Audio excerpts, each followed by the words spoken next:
Battle ground का scene बदल रहा है। युद्ध और भयानक रूप लेने जा रहा है। रूस दावे कर रहा है कि यूक्रेन का काउंटर ऑफेंसिव नाकाम हो चुका है, लेकिन कई मोर्चों पर बड़ा नुकसान उठाने के बावजूद ज़ेलेंस्की हार मानने को तैयार नहीं है। ज़ेलेंस्की नए जोश के साथ पुतिन ब्रिगेड को जवाब देने का ऐलान कर रहे हैं। यूक्रेन को पश्चिमी देश फिर से घातक हथियार और मदद दे रहे हैं। उधर पुतिन भी अमेरिका और नेटो को मुंहतोड़ जवाब देने के लिए नए हथियार उतारेंगे।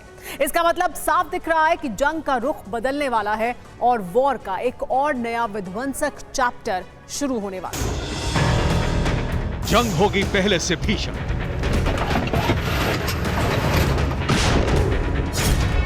ज़ेलेंस्की को फिर मिली बारूदी मदद।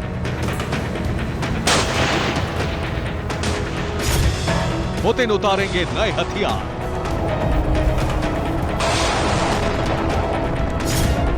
ज़ेलेंस्की नहीं झुकेंगे, पुतिन हमले नहीं रोकेंगे।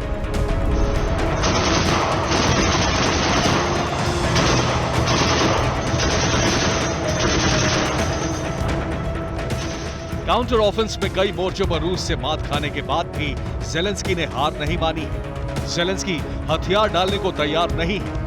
वजह है ज़ेलेंस्की को अमेरिका और नेटो से मिलने वाली नई मदद।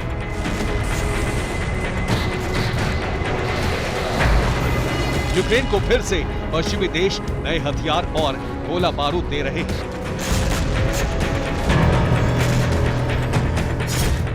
जर्मनी ने यूक्रेन को सैन्य मदद के लिए एक और पैकेज दिया है। इसमें 155 mm की Italian guided volcano, 2 man HX-81 tank, tractor और ट्रेलर, 1155 mm आर्टिलरी एमिनेशन और बॉर्डर पेट्रोलिंग के लिए 6 गाड़ियां भी शामिल हैं।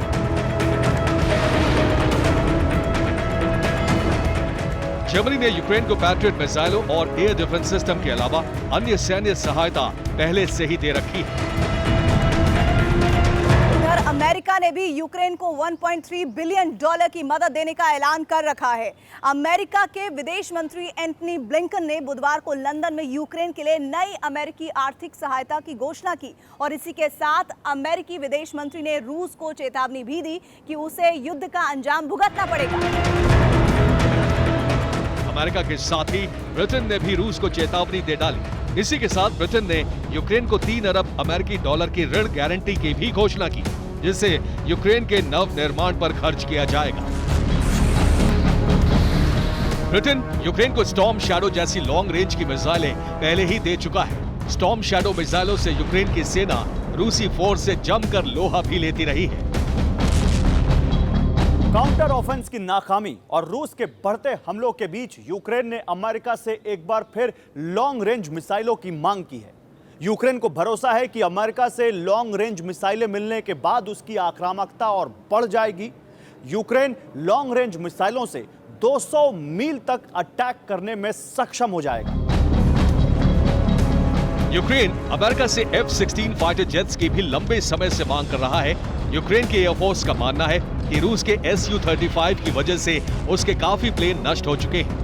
रूस की एयरफोर्स Su-35 के दम पर लगातार यूक्रेनी एयरफोर्स को बड़ा नुकसान पहुंचा रही है।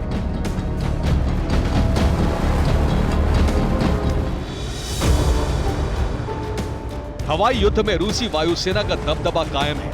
यूक्रेन की वायुसेना ने पुतिन की एयरफोर्स को टक्कर देने में अपना काफी नुकसान कर लिया है। इस दौरान ज़ेलेंस्की के कई पायलट और कैप्टन भी मारे जा चुके हैं। यूक्रेन की एयरफोर्स को हर दिन होने वाले नुकसान की वजह से ज़ेलेंस्की की ब्रिगेड F-16 फाइटर जेट की जरूरत महसूस कर रही है।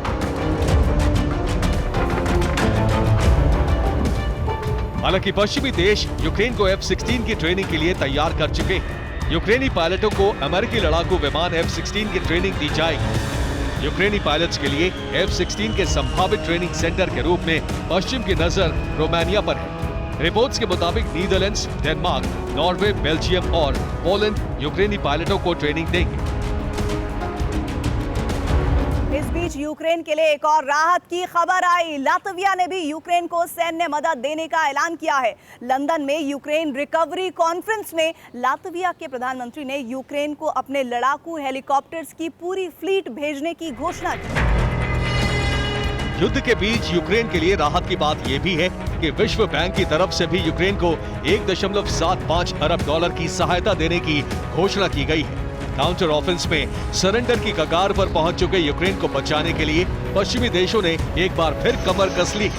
अमेरिका और नेटो ज़ेलेंस्की को बारूदी मदद के लिए पैकेज तो दे रहे हैं, लेकिन उधर इसके जवाब में रूस भी नए हथियार बनाने वाला है। यही नहीं, रूस ने अपने सहयोगी देश बेलारूस को परमाणु हथियारों की पहली खेप भी भेज दी है।